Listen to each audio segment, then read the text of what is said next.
Rise for the presentation of the colors by Todd Beamer High School, JROTC.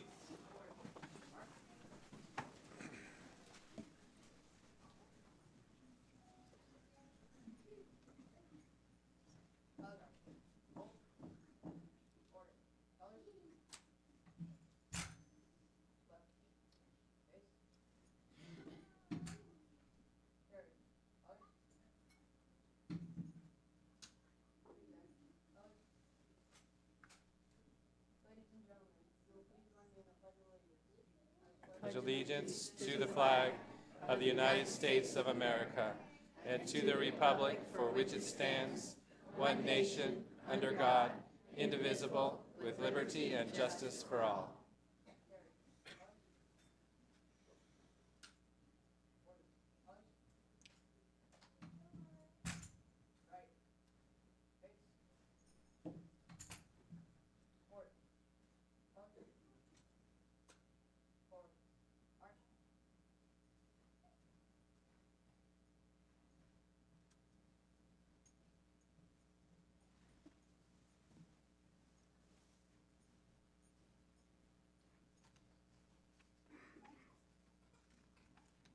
Please be seated.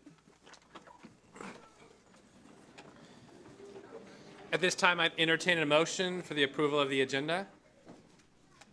So moved. I have a motion. Do I have a second? Second. Any discussion? Hearing none, all in favor say aye. Aye. Aye. Opposed? Motion carries.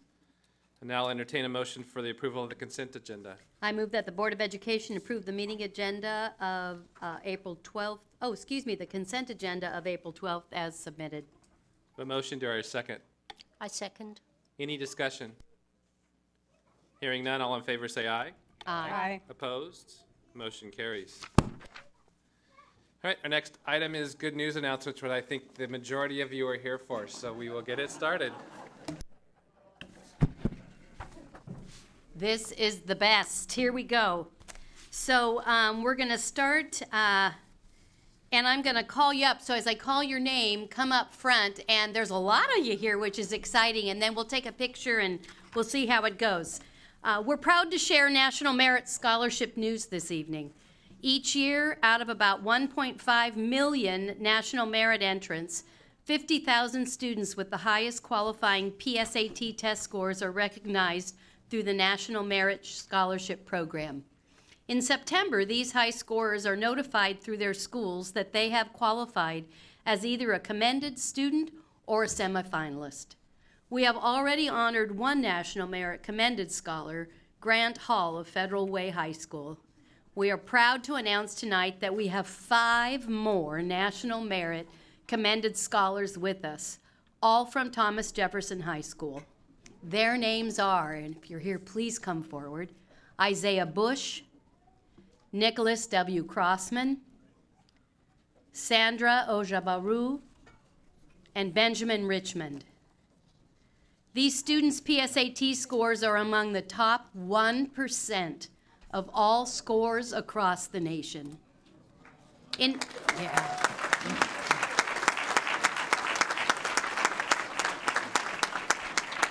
In addition, Juliana Seamson, who graduated from Todd Beamer at the end of the first semester this year, is a National Merit semifinalist. Semifinalists are determined by a cut score established for each state in the fall, based on the top half of the top 1% of scores earned in that state. But that's not all. 2 Federal Way Public School students have recently been notified that they are finalists in the National Merit Scholarship Competition. They are Mohammed Ramzan of Thomas Jefferson High School,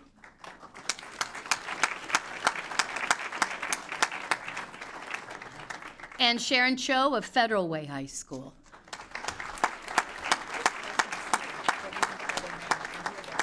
What's that? Oh, and Joshua Guest. Oh, oh, did I miss Joshua? Did I miss your name? I am so sorry.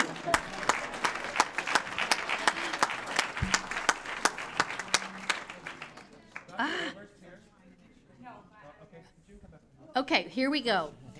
These scholars' PSAT scores put them among the top half of 1% of scores of all students nationwide who tested last fall. Mohammed and Sharon will continue in the competition for some 8,300 National Merit Scholarships worth more than $32 million that are offered this spring. We want to acknowledge the students in the district who distinguished themselves and their schools by achieving commended, semifinalist, and finalist status. Congratulations to all of you.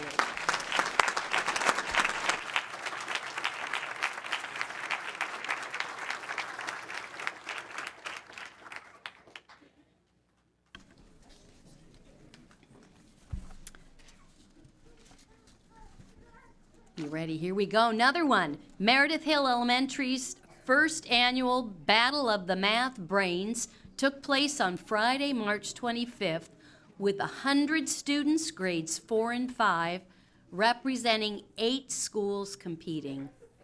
Meredith Hill teachers Sandy Scott and Joan Bunting, as well as community volunteer Todd Clymer, teamed up to organize the event, which was designed to be fun for the spectators as well as the competitors. In the 4th grade, first place went to Nautilus Mathketeers, consisting of Hannah Mai, Brandon Lowe, and Nguyen Nguyen, a 3rd grader. Are you here? Oh, yay, let's give them a hand.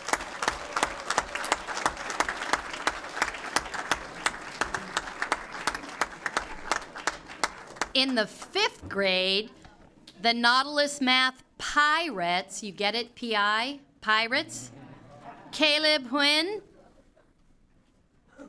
Rika Iwasi, Emma Ross, and Seth Columbelli Silva took first place.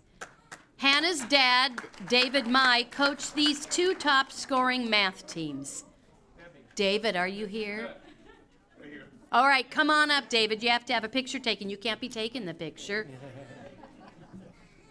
Thank you, our community members, teachers, parents, and scholars that help make after-school math competitions such as these happen. We appreciate your commitment to mastery of mathematics. Congratulations to all of you.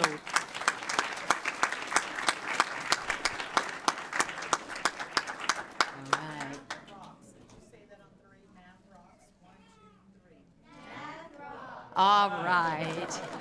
Thank you. All right. We're going to continue the math theme. Thomas Jefferson High School's math team scored its 5th consecutive first place finish in the 23rd annual Mu Alpha Theta State Math Contest on March 26th.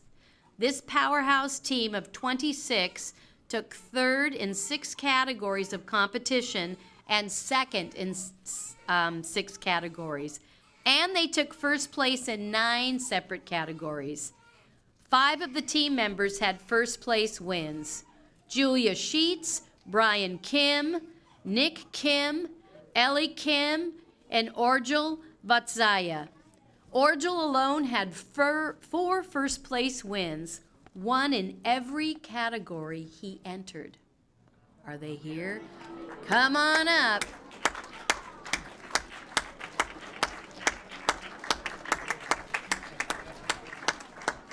The Thomas Jefferson math team is accompanied by coach and TJ math teacher Tom Norris. Tom, are you here? Who has taken the team to multiple state victories in his 23 years of coaching. An added note, the team is placed in the top 10 nationally for 22 years straight. Congratulations to our talented math scholars.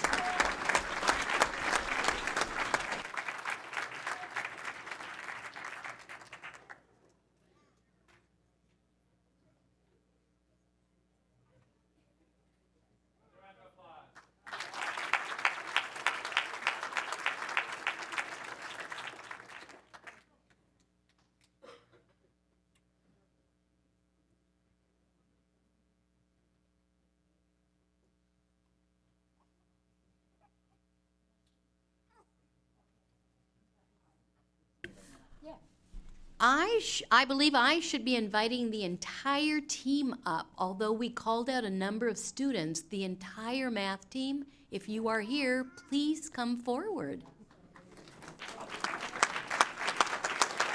The team of 26, there are 26 students.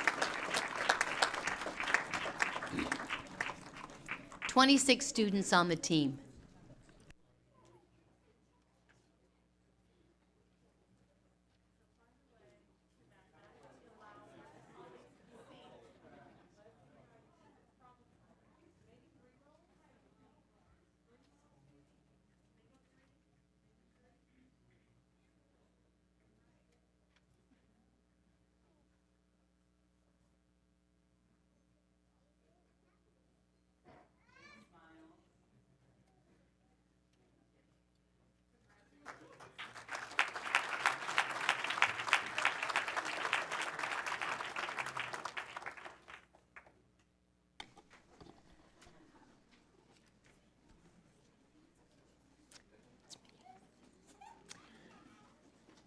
Next up, we would like to acknowledge the Decatur dance team. Could everyone, the whole dance team, coaches, principal, let's have you all up and then I'll talk about what a wonderful job you've done. So come up, everyone, and the coaches and our esteemed principal over here.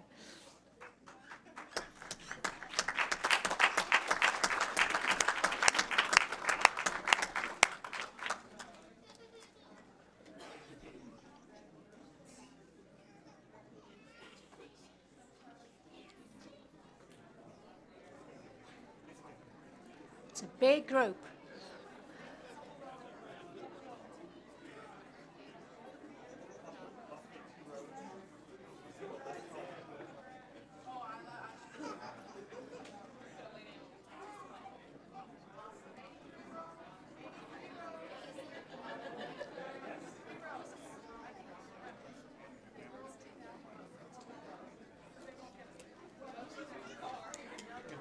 Okay.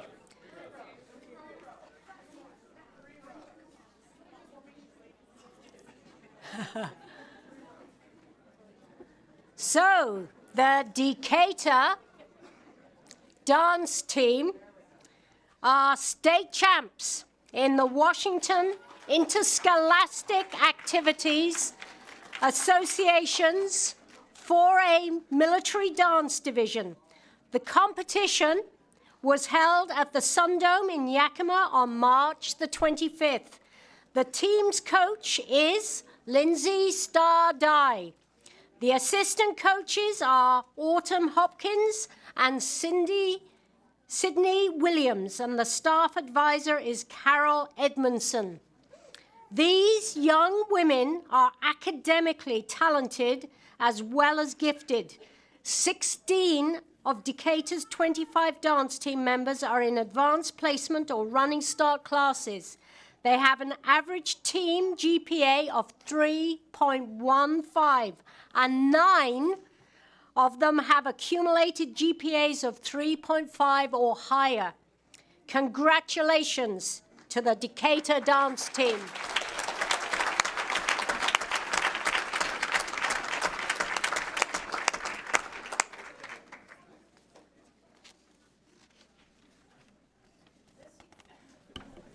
This evening, we want to showcase the United in Greatness Student Rally that took place on March 26th. And I'd like the following people to come forward. Tyler Lum from Decatur High School. Jamie Yuck from Thomas Jefferson High School. Juan Gutierrez from Federal Way High School. Abdul Malik Ford from Todd Beamer High School.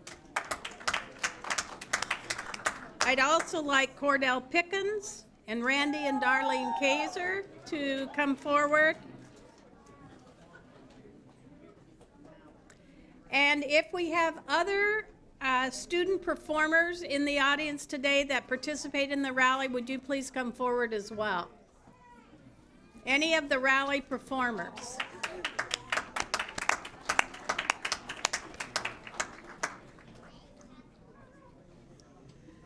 The rally offered a welcome opportunity to showcase the incredible talent and potential of our student scholars. Nearly 600 people were on hand for an impressive showcase of our scholars' talents. That included singing, dancing, reciting poetry, and I believe that poetry was written by the individual, a parade of academic and athletic champions, and more. Organized by students from the 4 comprehensive high schools, the event drew a diverse crowd of students, families, staff, dignitaries, and community members. Many thanks are due to the following students for their hard work and inspired thinking in planning the rally. And would you please raise your hands so people know who you are as I call you. Tyre Lum from Decatur High School was one of the students that worked on the planning. Jamie Yuck, Juan Gutierrez, and Abdul Malik Ford. We would also, in addition, we would also like to invite all of our student performers and athletes who participated in the rally to also be recognized. So if you could raise your hands if you were a performer or a participant and you're up here. Raise your hands, please. You were a performer. Thank you. In addition, we want to acknowledge Cordell Pickens of Decatur, who designed the United in Greatness t-shirt, and is he here? Right here, right. And staff members Randy and Darlene Kazar, who made it all come together. Are you, there they are?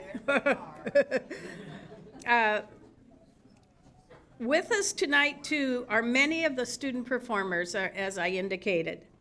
We appreciate all of your hard work in creating a rally our community will not soon forget. We want to give tremendous thanks to Wild Waves owner Jeff Stock and Wild Waves General Manager Todd Suchin, whose generous $10,000 donation helped fund the United in Greatness Student Rally. Mr. Stock is unable to attend this evening, but we would like to welcome Mr. Suchin to accept this certificate in recognition of the donation.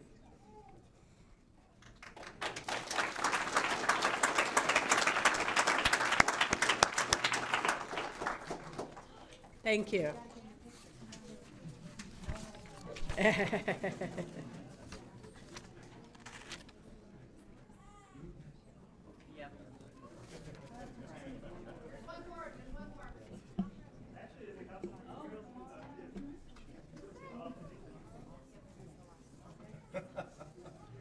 I'm sorry. Oh, and Mr. Sukin, which I pronounced wrong, which was a very big mistake because he brought a $10,000 check that he is now presenting to us. So thank you very much.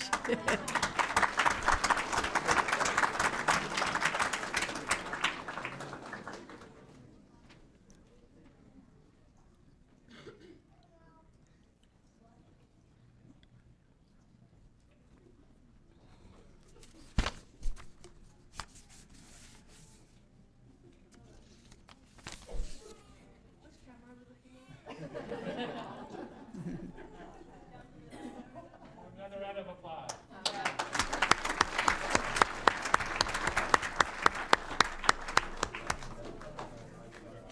Guys, check the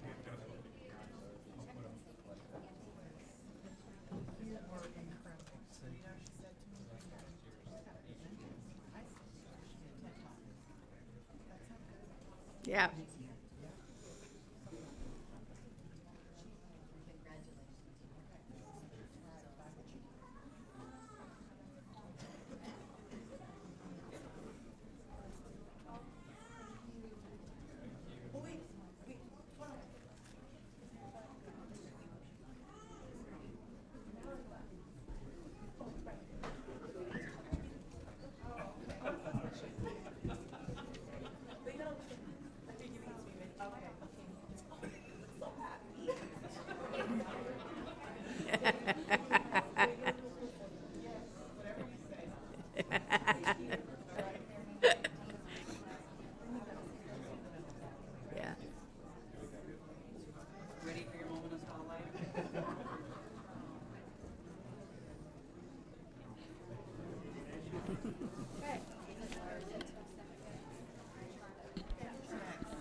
All right, tonight we're also going to acknowledge Sherwood Forest Elementary's second and third grade scholars and teacher Molly Collender.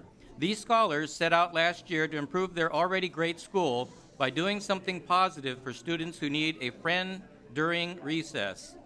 Do we have teacher Molly Collender in the audience? Here we go.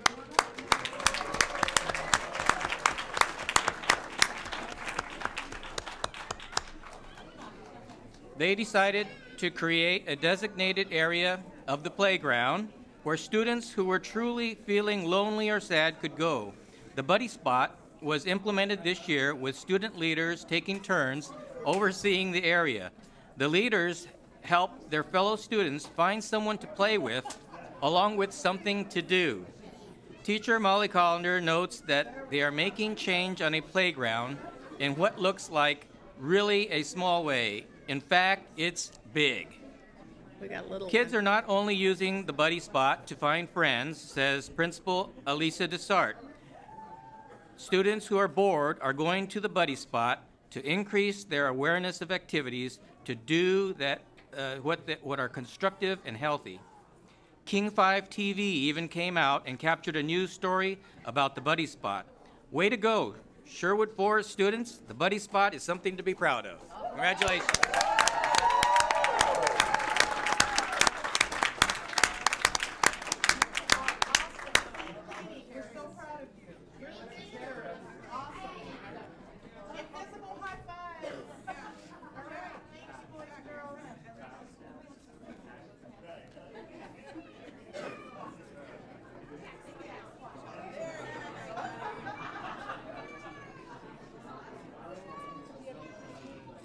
Pardon me? Yeah. Okay,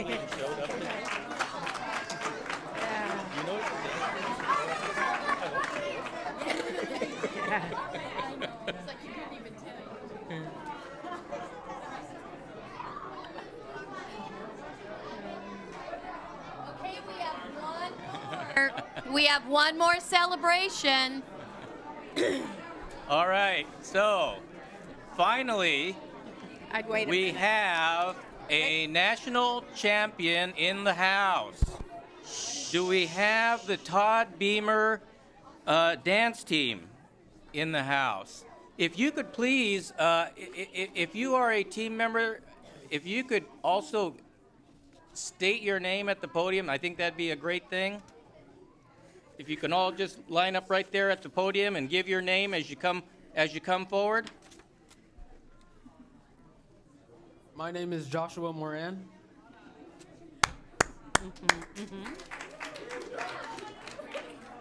My name is Jamie Yu. My name is Tyreek Jackson. All right. Kyla Hitcha. Lane Harden. Anna Andro. Cameron Smith. Tiana Capshaw. Sydney Stanton. Genevieve Celestial. Jaden Bullar. Destiny Okoli. Mia Newberry. Ashlyn Robinson. Dayla DeZingle. Hannah Kim. Nikki Marie Saint. Janelle Celestial. Natalie Smith. Hannah Jordan. Kiel Walker. I'm Coach Felicia Valiani. All right. So the Todd Beamer High School dance team took first in the large hip-hop division at the March 19th USA National Competition in Anaheim, California. The 19-member team is coached by Alicia Valiani. The assistant coach is Ted Bakke, and team captains are Josh Moran, Lynn Harden, and Natalie Smith.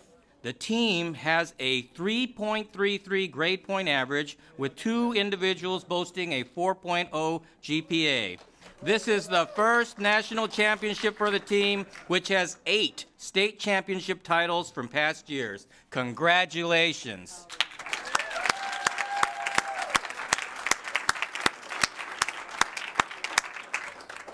Yes, Principal Joni Hall, please join your team.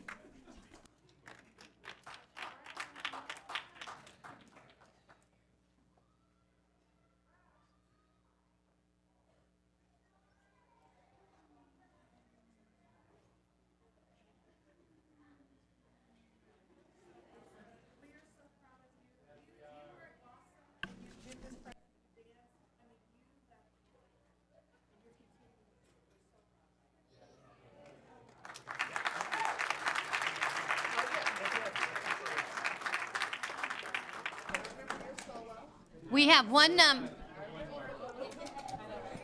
more group of students to recognize, and for some reason, today's been such an exciting day, we left them off. But the last is always the most exciting. So, I hear that we have some more mathematicians in the house, and those would be students from Meredith Hill who took second place in the Battle of the Math Brains, and I believe we've got Andrew and Dean and Charlie and maybe Ryan. Is there anybody else here that is part of that team? Please come forward and be recognized.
So our next item on the agenda is our legislative report by Director Drake.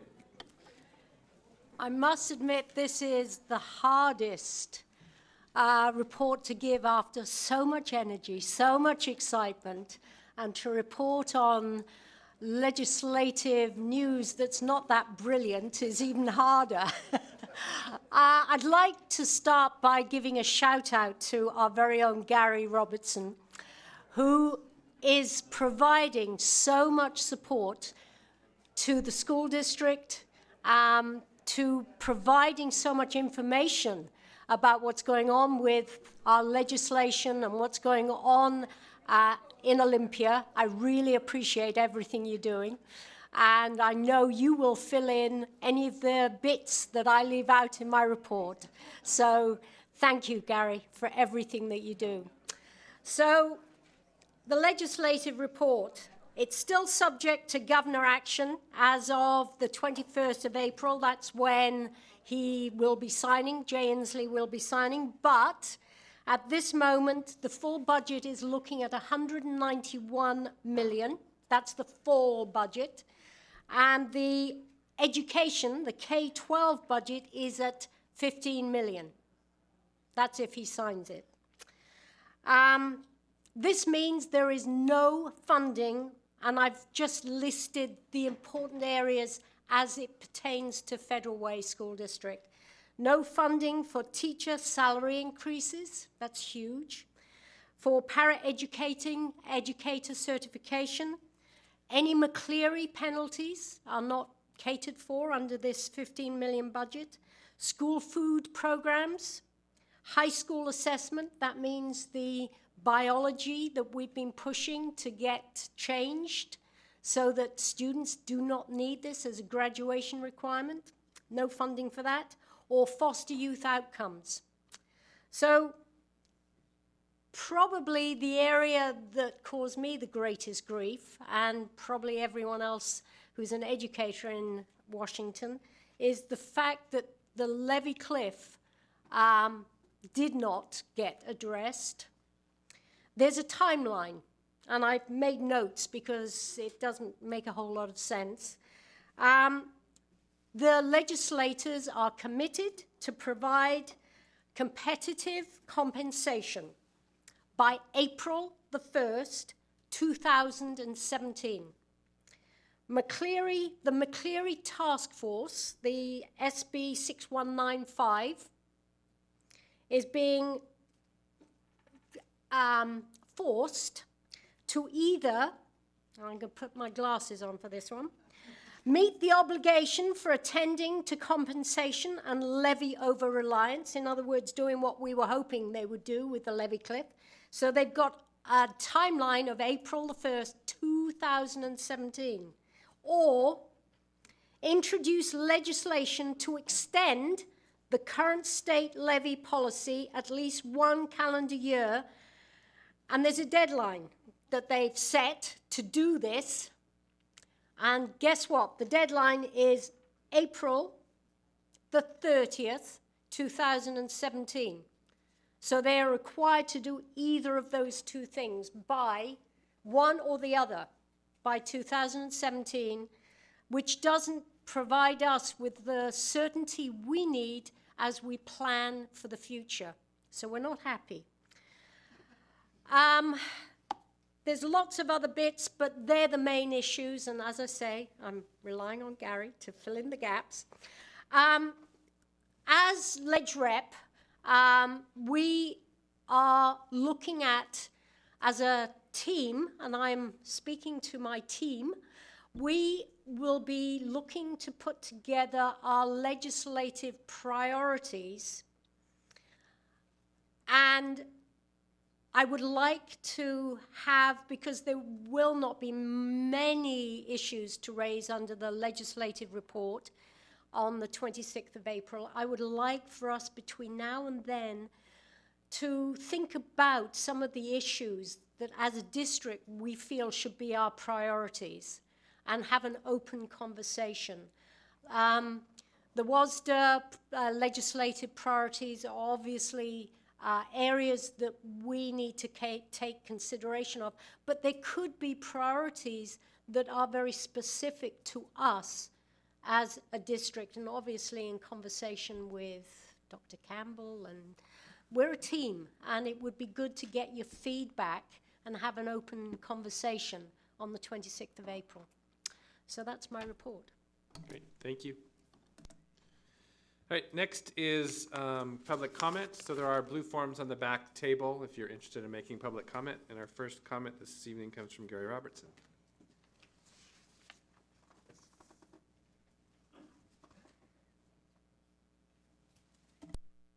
Good evening, Board President McAloy, board members, and Superintendent Campbell. My name is Gary Robertson, and everyone should know me by now because since Dr. Campbell's arrived, I've attended every board meeting and have delivered a relevant message to you. A couple of quick announcements before my speech, though. I know I'm stating the obvious, but we've never had a crowd like this at a school board meeting that I could ever recall.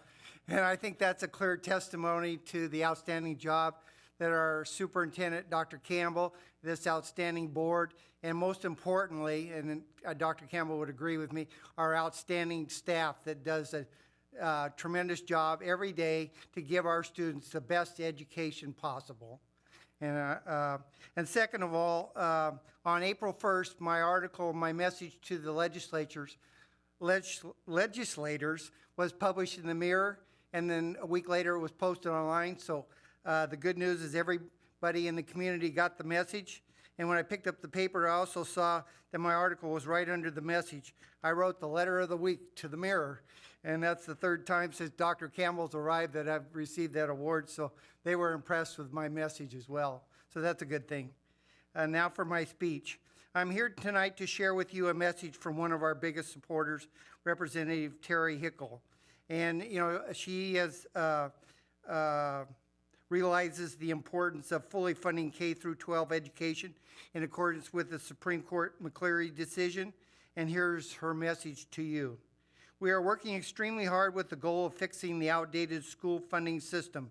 The legislative session in the supplemental operating budget, we authorized an education funding task force to assess costs for basic education and specifically teacher compensation per district.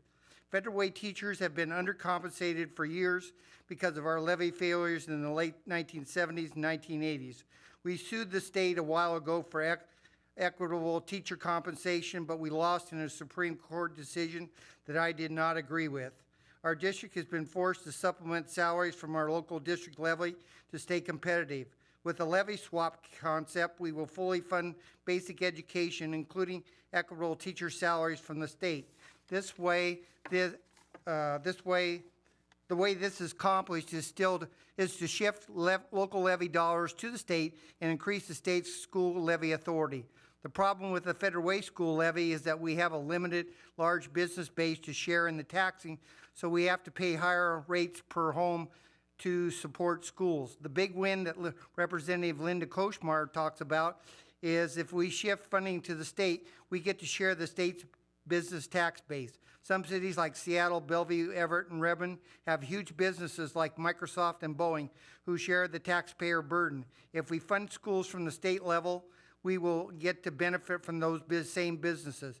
Many of our constituents commute to Seattle and Bellevue and work for large businesses to support the overall economic success of the state.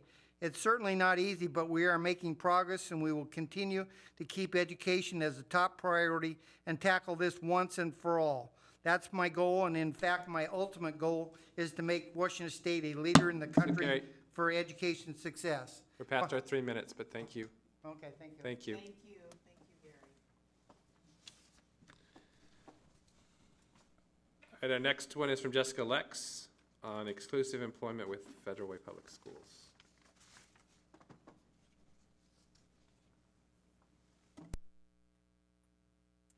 Good evening, Board President McAnally, and members of the board and Superintendent Dr. Campbell. My name is Jessica Lex, and I have the privilege of working with students at the Employment Transition Program just over at the Norman Center.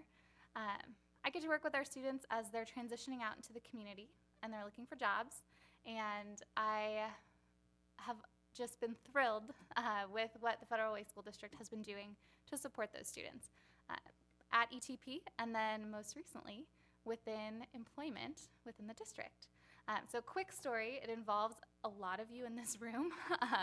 I was in this room presenting to the City Council a year and a half ago, and I met with Sally after, and I said, it's just a shame that the city has not employed someone with a developmental disability, and she said, that is a shame. We should make sure that they do, and we should make sure that we do also. I said, you're right, how do I do this? And so had a great conversation with Mark Davidson. Chris Willis was our main support, just pushing through. Claire, I spoke with you on the phone. Carol met with you in Olympia to talk to you about this. So many different people had a hand in this, in providing 2 wonderful jobs for 2 of our graduating students who are part of the School to Work program. It's a thrill to be able to share that they are not only part of their community and they're working in Federal Way, which is a huge deal, but more than that, they are really an impact to their coworkers, and they are a huge asset to the business. At Nutrition Services, where they work, they are scooping taco meat, and they are, at this point, building their efficiency within their entire staff there, and they're going, oh, this is so great what these students can do. They're helping to alleviate the workload. They are making us a far more efficient team. So really exciting. Wanted to also just encourage the board as a whole that there are so many other opportunities for employment within the district. And we have a lot of students who the district has trained well and has invested in their education, and at this point, they're looking for jobs and they're looking to continue on gaining those skills. So been chatting with Sally again about, with Chris Willis about another job for another student. So I hope to be back to share with you some exciting success stories of our other students. Great. Thank you for that. I recall when we were in Olympia, one of the things that I realized with your help and with the help of Chris Willis was that while the district, I think, is doing a phenomenal job, the problem is that once they are out in the community and no longer in the school system, they don't have the level of support because, as I understand it, and correct me if I'm wrong, the vocational rehab area, what's it called, the division?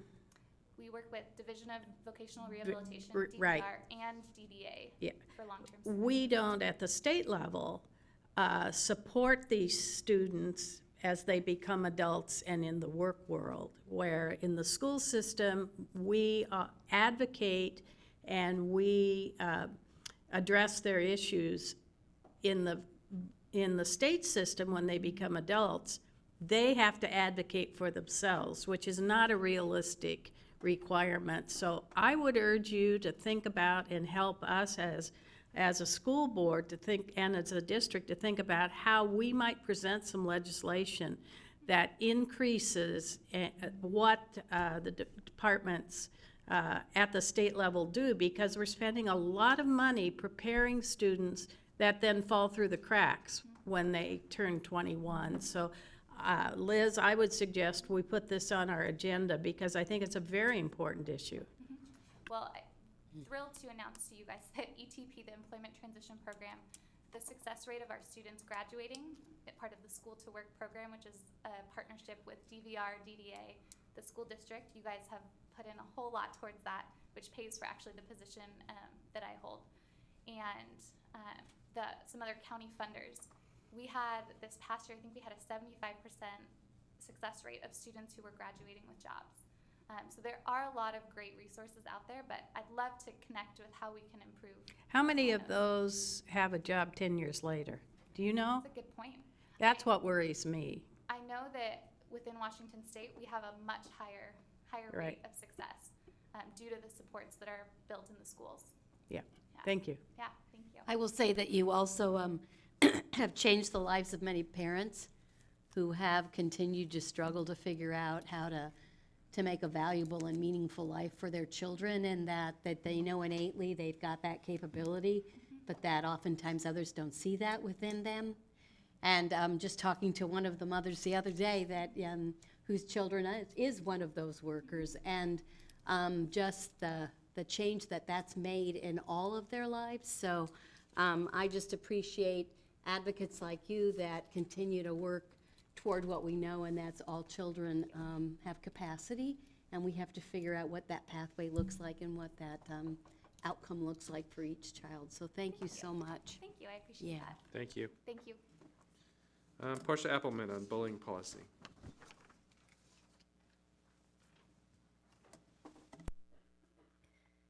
Good evening, Board President McAnaloy, members of the board, and Superintendent Dr. Campbell. I'm here tonight to advocate for policy and procedure changes district-wide that would address communication, bullying, and behavior problems within our schools. And I also want to follow up, since I've been here the last couple of times, on what has happened with Green Gables with our situation. So as a recap, this is regarding the class that has faced extreme violence inside their classroom since the beginning of the year, and you all have received letters, phone calls, and speeches about this by many parents. I am pleased to note that we recently had a class meeting run by our principal. At the meeting, we are informed of a communication plan put in place to keep us all informed of what was happening inside the classroom, and most importantly, letting us know when our kids witness or experience violence. Our principal shared with us part of the plan in place to deal with the behaviors. She also shared the staff support that would be given to the teachers so that learning can be a priority in the classroom. The classroom is now receiving counseling by the school counselor once a week. This counseling is taking place during math time, which is concerning since there has been so much learning time disrupted this year. However, I personally am very grateful for our principal supporting the mental health of my child and the other children, as their experiences this year has been traumatic. This counseling curriculum should support lifelong skills, so it's a good thing. And the principal will continue to follow up with us through the end of the year. I'm satisfied with the plan so far. However, I am disappointed in my district for the fact that it took this long to support my child's classroom. Our children have endured violence for at least 6 months until parents found out and parents took action. At the last board meeting, a public forum speaker acknowledged that there was violence in the classroom and that the child was violent, but then they said parents need to be more understanding. I completely disagree. No one should ever be asked to be understanding of violence. Violence is not acceptable or excusable. I am completely understanding, however, of a child needing extra support, and my work these last couple months has been advocating for that extra support. But it is not okay for violence to be allowed in the classroom ever, and it is not okay to ask us to be understanding and allow the violence to continue while you figure out what support should be in place. Safety should be top priority, and there should already be procedures in our district that would allow for immediate support in cases of violence. The district staff at our classroom meeting were asked by the parents a question that was never adequately answered, and that is if safety is to be touted as priority in our district, how are you going to change policies and procedures in order to ensure that this fiasco does not happen again?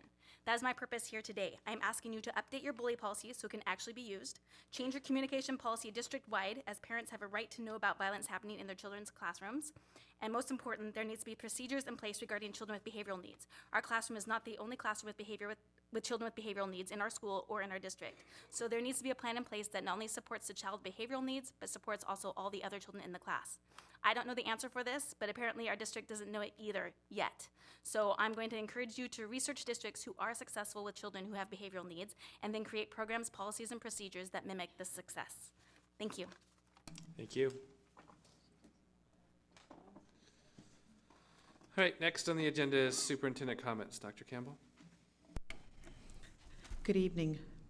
I have 3 big ideas that I'd like to share. This morning I got up and was driving to Todd Beamer High School, and I wanted to meet with some students who are planning some support and a fundraiser for homeless youth.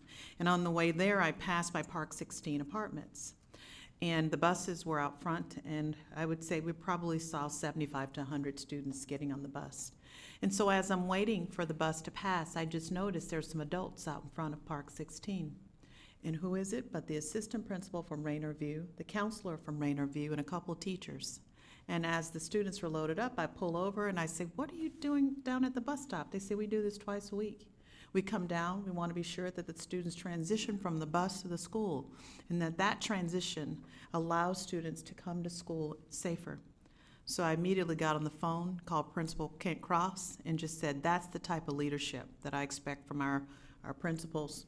And when you do those little things like that, it makes such a big difference, as we were having so many students coming all at once to a school. And I just want to share out how proud I was to know that that's the kind of things that our principals are doing to make sure our scholars feel like school's a home game. Another exciting event that I'm looking forward to is our Heroes Banquet.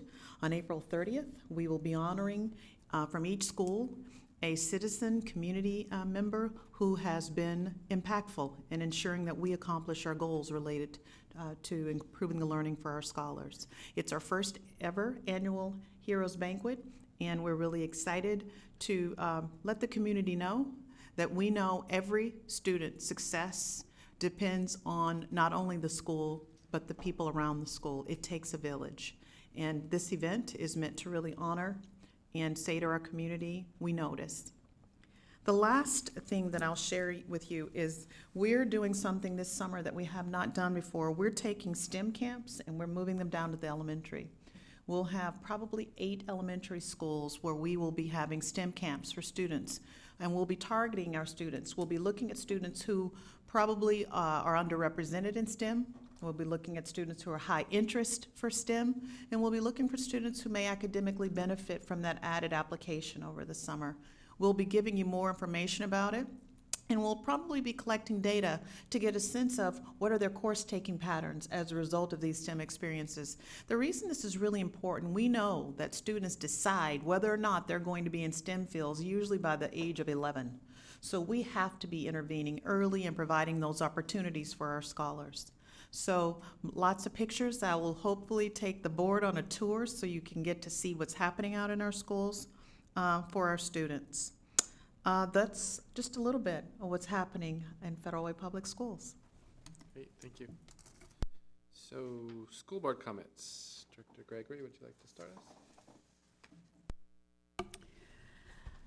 I'll make this short because I'm sure that many of my other colleagues will be commenting as well, but we have just returned home from the National School Directors Conference in Boston, and I will give just one snippet that I found very interesting, and that was the opportunity to sit and listen to the changes from No Child Left Behind to the new ESSA legislation. And while we don't know how that's going to be totally implemented because they're in the rules and regs portion of adopting that, the law itself is very defining in the role of the state and local school districts in controlling education decisions versus the federal government.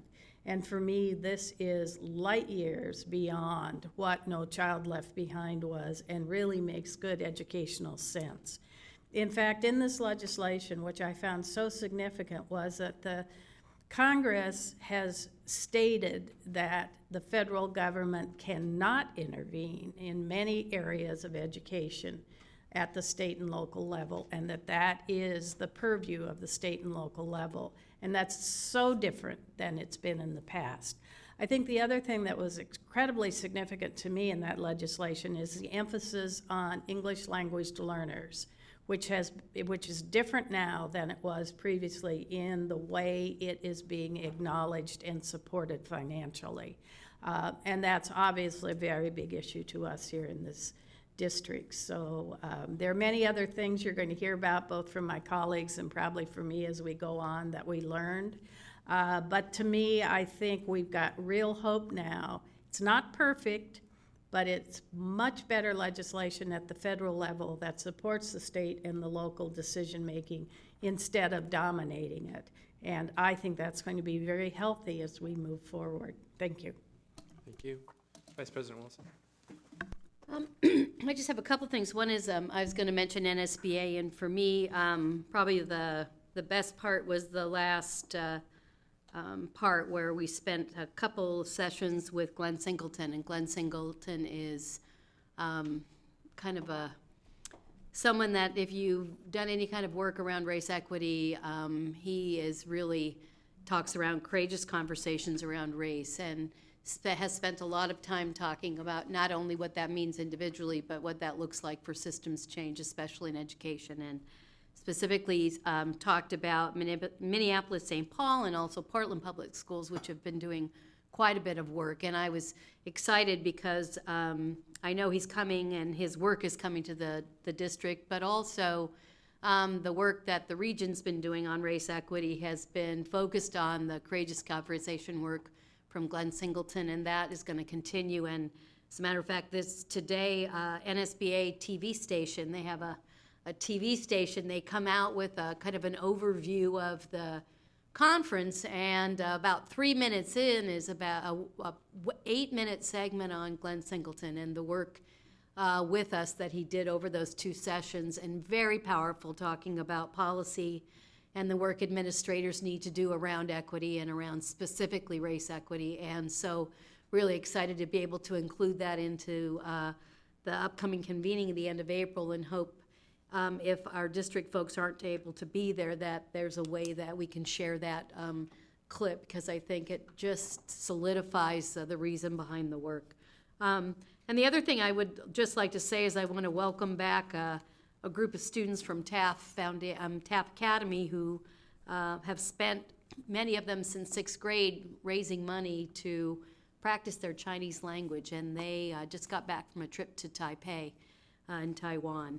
And there they were studying their world language, they were studying architecture, they were studying the arts, and they also were studying STEM, and had a chance to spend some days in a global fab lab, which is kind of a makerspace, if you will, that's a worldwide global makerspace community. And so Mr. Diaz, our engineering and our STEM teacher at Taft Academy, had access to the Fab Lab in Taipei, and so the students had a chance to experience that. They also spent time working with high school students on their language, and also had a chance to spend time with elementary students in creating architectural structures, and they translated their books into Chinese so they were able to communicate with students. So very much project-based and very much hands-on, and for many students, life-changing. And it's just speaks volumes about why we need to continue to do this kind of work and provide access and opportunities to so many students, because many would not have had that opportunity, and it's lifelong learning. So I would hope in the coming days and months that we perhaps invite them here to share themselves, their experience, and maybe a little bit of their learning, because I know they'd be excited to do that. So thanks. Thank you. Director Eto? I'd like to comment on the National School Board Association meeting as well, because in the past, when I've gone to School Board Association meetings, I've commented that sometimes I felt like I was at a Norwegian Heritage Conference. But one thing of note this time is that the president of the National School Board Association is an African-American woman. So times are changing, so that's good to see.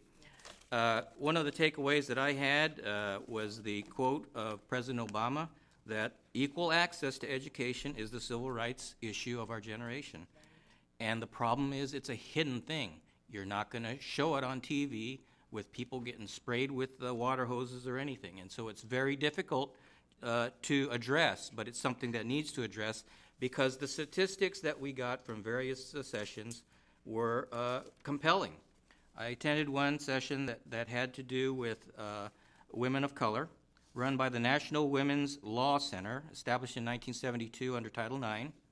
They didn't have the data by different ethnicities, and so here, after all these years, they've been looking at women as a giant block, but once they got into the demographics, Hispanic women, 20% not graduating on time. African American women, 33% not graduating on time. 33% also being retained in grade. It's 1/10 of that amount for the average Caucasian student. Twice as high in pregnancies, teen pregnancies. A direct correlation between truancy and trauma. So all this data tells us that what equity is all about is really helping those that need help. And when I go to these conferences, what's really nice is it's reinforcing what we're doing right now here in Federal Way, because we're trying to get the data to know who needs help and customizing the education plan so that we are actually having students learn at their grade level. We're not calling it an achievement gap because that puts it on the student. I know that we like to use the word opportunity gap, but we are the adults in the situation, and so it's really important to take ownership that we are not educating these children. It's not that they can't learn, it's not that they're not achieving, they're not getting the opportunity. So hopefully the things that we're changing are going to be for the better.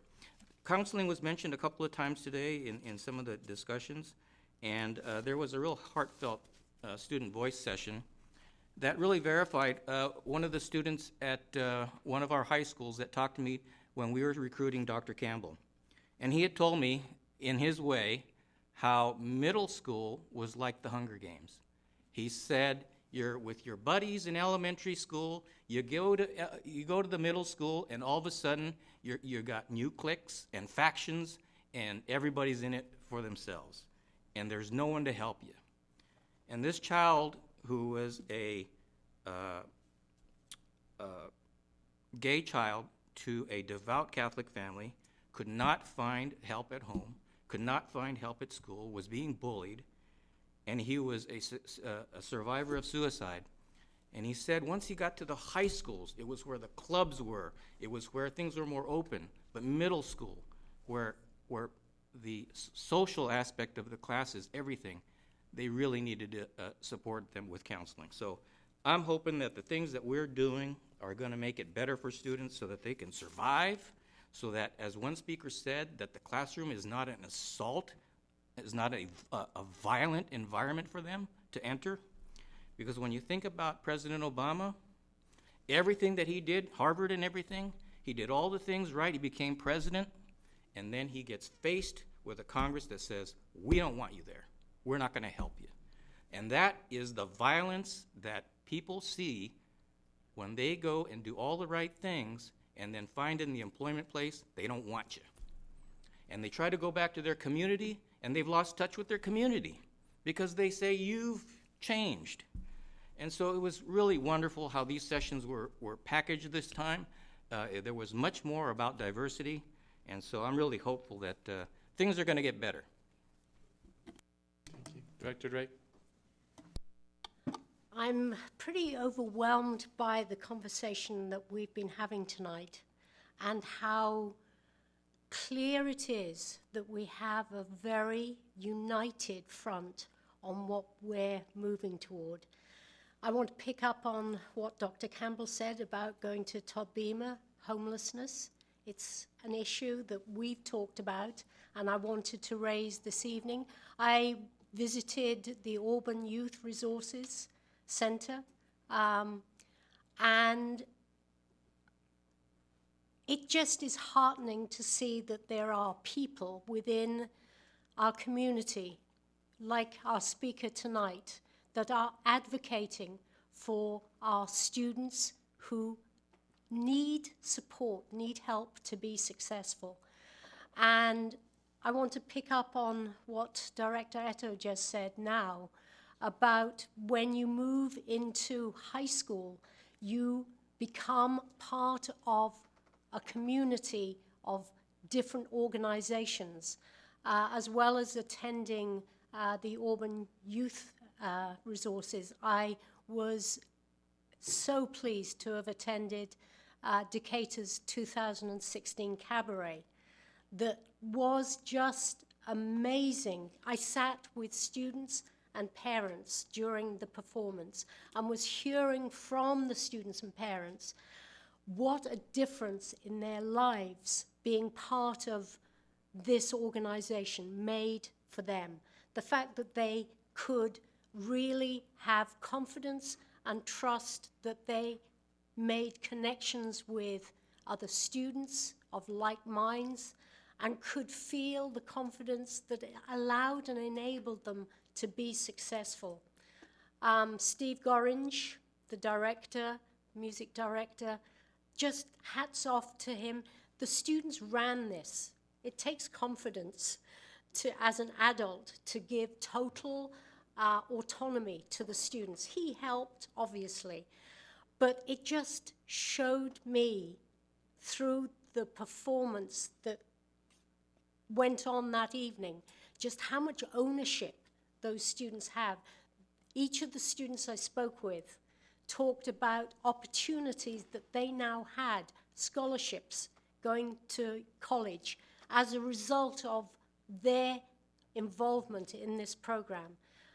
Dave Brower, shout out to him, not only for his leadership within the school, he was the auctioneer that night. It was a fundraising night. The variety of responsibilities a principal has are huge. And the way he stood up on that stage and was getting hundreds of dollars for cakes, this great big huge chocolate cake, to enable these students to travel to Florida, to San Francisco, to further develop their sense of autonomy and independence. It was really so exciting, and it just brings together what we're trying to achieve, which is every student, our homeless students, and we will continue having conversations. We've got over 300, and that's the ones we know, over 300 homeless students. How can they possibly succeed in a way we want them to? How can they? By having support, by having the counseling, by having the way to make them feel valued and positive. So I feel really good at the end of this evening. It started off brilliantly, and everyone's contributions make me feel part of a team. So thank you. So I'm going to keep my comments really short because jet lag has about done me in, and I am doing everything I can just to sit here. I will say, I'll reiterate what each and every one of my colleagues has said. It was a phenomenal trip. STEM-based and governance things that I will share later, but I'm just going to move on to our last item for this evening. And that last item will be sub-ins to academic achievement. Dr. Campbell?